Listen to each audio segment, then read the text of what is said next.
Hi everyone, Kylie from KB for Travel and Cruise. I thought I'd jump in here and give you some hints and tips on flying with a baby or a toddler. As a travel agent, I love giving out hints and tips to people, but as a mum of four, we've been there, we've done that, and it's not easy. But it's worth it in the end because you get to a beautiful destination. So I am going to give you today my eight eight tips to travel with a baby and or a toddler. Number one being that the baby really does need their own suitcase. Babies need a lot of stuff.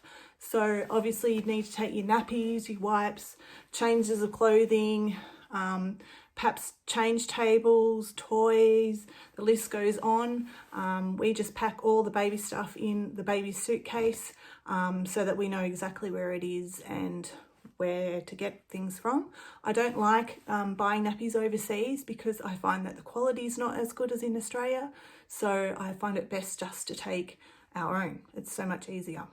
Number two, check with the airline what's actually allowed. A lot of airlines will give you extra luggage. You might be able to take a pram, you might be able to take a car seat, you might be able to take a porta cot.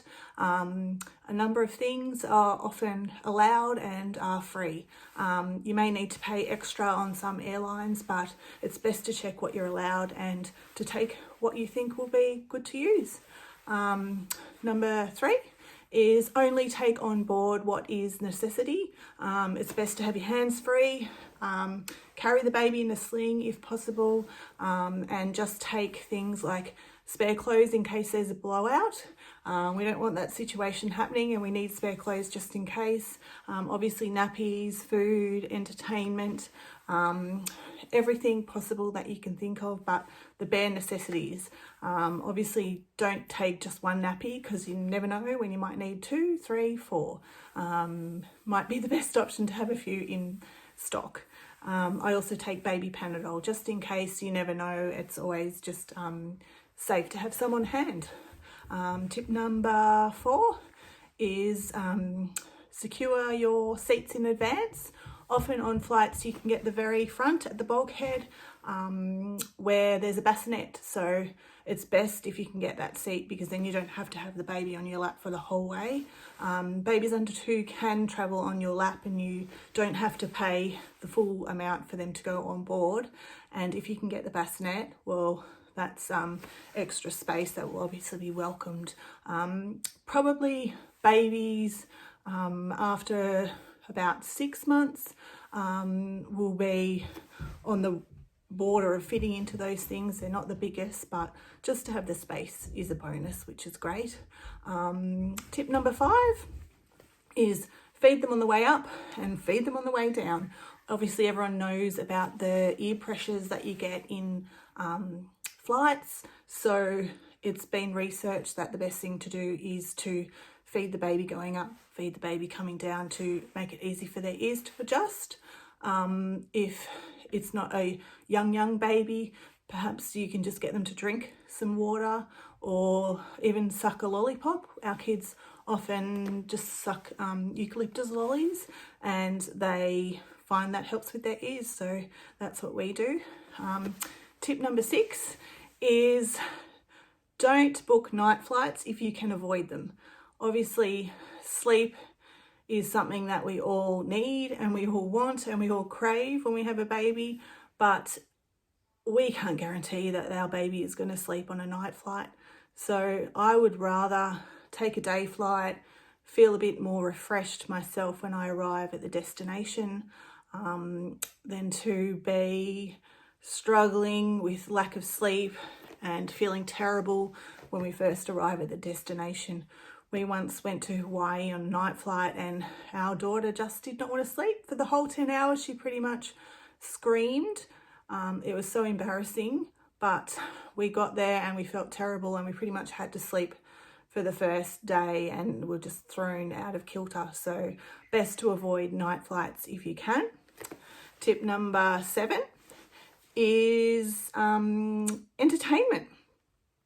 Our kids need to be entertained pretty much or almost 24/7. things like little books, not big books, little toys, little cars, little dolls.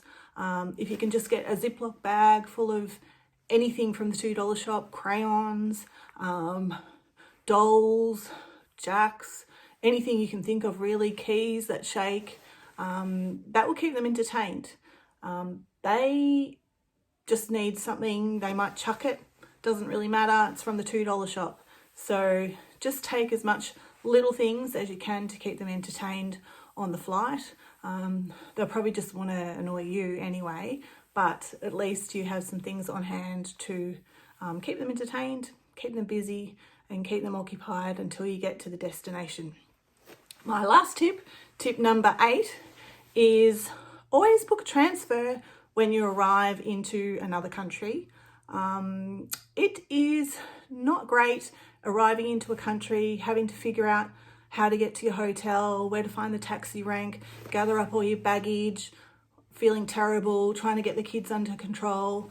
It's just so much easier to arrive into a country, to have a transfer booked. Someone will come over with your surname on a little sign. Would you like help with your baggage, ma'am? Oh, yes, I would. And it's just so much easier to be able to be just taken to your hotel, helped with your luggage, dropped off, and you can begin the holiday feeling so much better than what you would if you had to arrange it all yourself and figure out how to get there. And it's just difficult. So it's so much easier. It doesn't really cost that much to book a transfer. You probably end up maybe not even saving really if you don't book one, because families, the same price on public transport for 3, 4, 5 kids, or well, the family of 5, would be the cost of a transfer anyway. So you're better off taking the transfer. It's going to save you time and money. So that's my 8 tips. 8. I hope you enjoyed those tips, and feel free to contact me at any time if you want more tips for traveling with families, traveling with babies, traveling with kids. We've been there, we've done it. I've got 4 of my own, so we know how it goes. And if you need any hints and tips on where you think the best places to go as a family are as well, I'm always happy to help with that. You can contact me at KB for Travel and Cruise, and I would love it if you subscribed or if you liked my videos. I'm planning on bringing more content. I'm just getting into this whole YouTube thing, and there's so much more stuff that I've got to share.